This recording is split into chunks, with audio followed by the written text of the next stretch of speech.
Why do you think it's important as we begin to celebrate? Today is the first day of Black History Month, and we recognize that we have a lot going on in the world right now.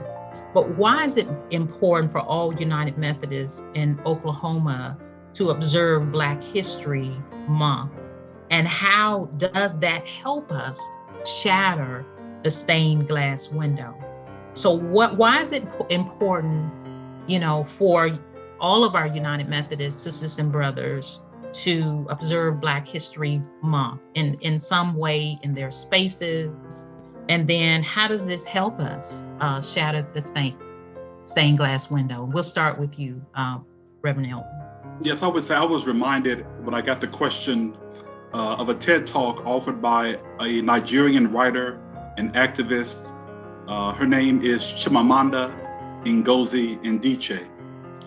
And she talks of the danger, her TED Talk is called The Danger of a Single Story.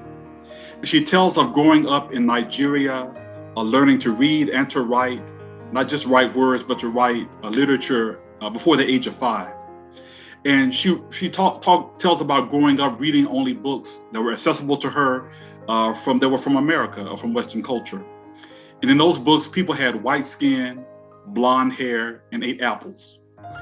And she soon realized this was different from her context where the people had skin the color of chocolate, kinky hair, and the people ate mangoes and didn't necessarily eat apples.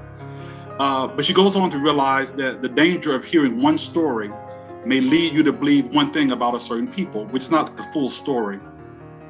So when you hear stories in our world today of any sort told from the perspective of the oppressor, and you never hear the stories of the oppressed, you gain a skewed view of what is reality.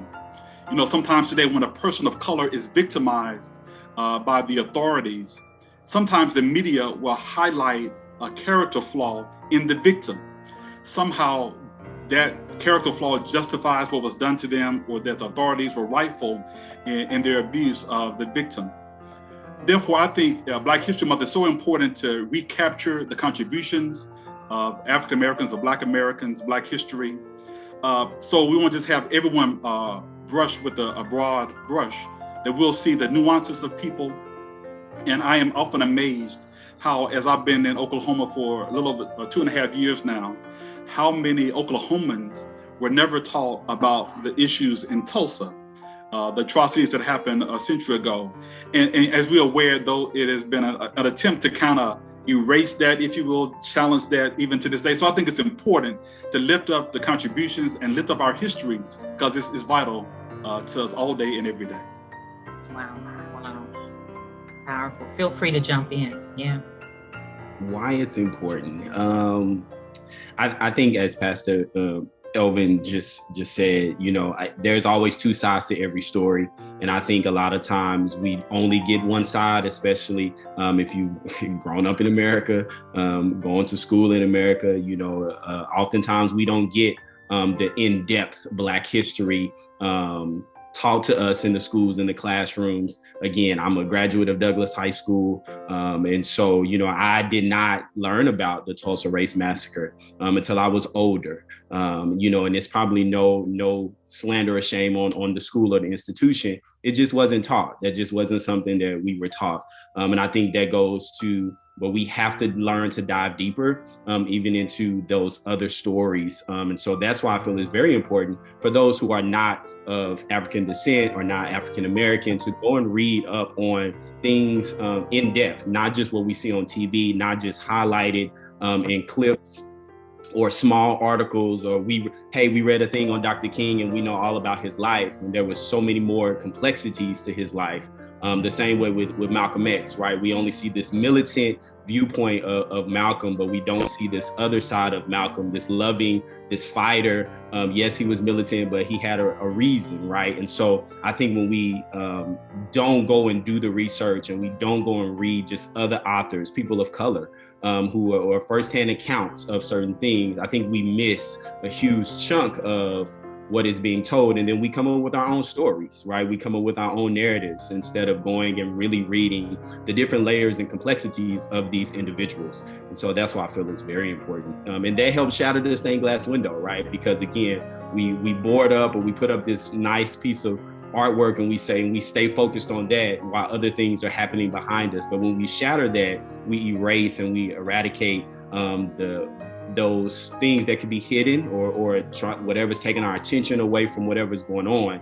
And so this is the reason. Go and do the research, go and do read, even beyond Black History Month, right? For us, Black history is every day for us. So, even beyond just this month, go and really read and study and find and seek out the answers.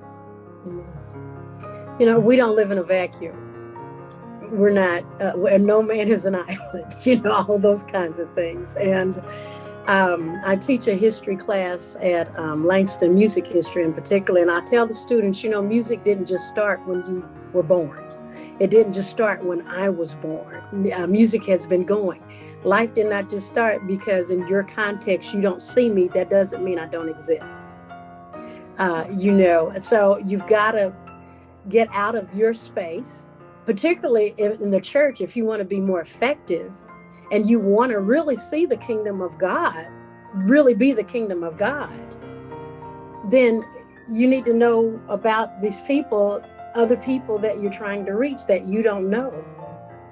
And that is just so important. I think we just get so involved and get so wrapped up in our own space and in what we're doing. We're not a homogenous country. We're not. The world is very diverse, and we would have a lot less crazy. I'd have a lot less people asking me questions that I want to roll my eyes at, and go, really? You just asked me that question, really? And so it's just knowledge. If you love knowledge and you love learning and you love history and you want to be a better instrument for the Lord, you've got to study outside of your own context and outside of who you are. Right. Well, thank you all so much for sharing. As you all were talking about, just this whole thing around Black History Month, which started by Carter G. Woodson in 1926. And so when you go back and look at that time, 1921, with everything that happened with the massacre, and then 5 years later, you had Black History Month.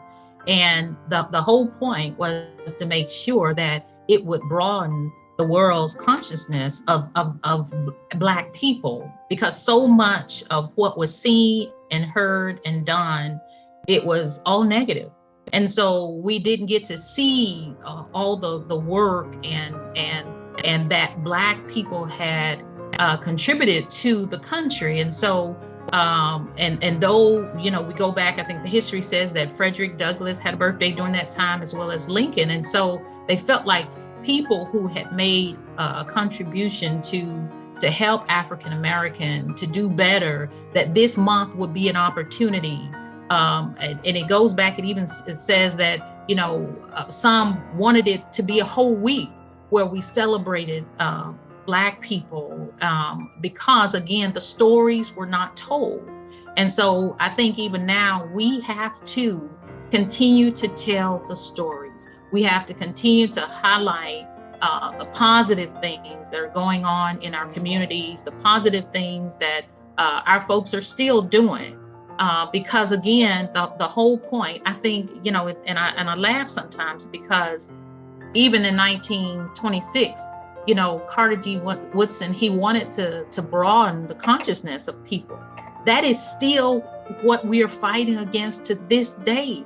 2022, we're still trying to prove to a certain point that we are worthy to be here, that we can make a difference in the world. And so I pray that as we continue to think about Black history, that our sisters and brothers around the country in the United Methodist Church, but specifically in the Oklahoma Conference of the United Methodist Church, that you would do at least one activity, that you would find something you can do, that you would invite a speaker, that you would share some type of history, because again, the more we share, the more we come together, the more we value each other. And that's what we're trying to get people to understand, that we want to value each other for who they are, that it shouldn't be because of our skin color or anything else that we get left out or excluded out of what God desires for all of us.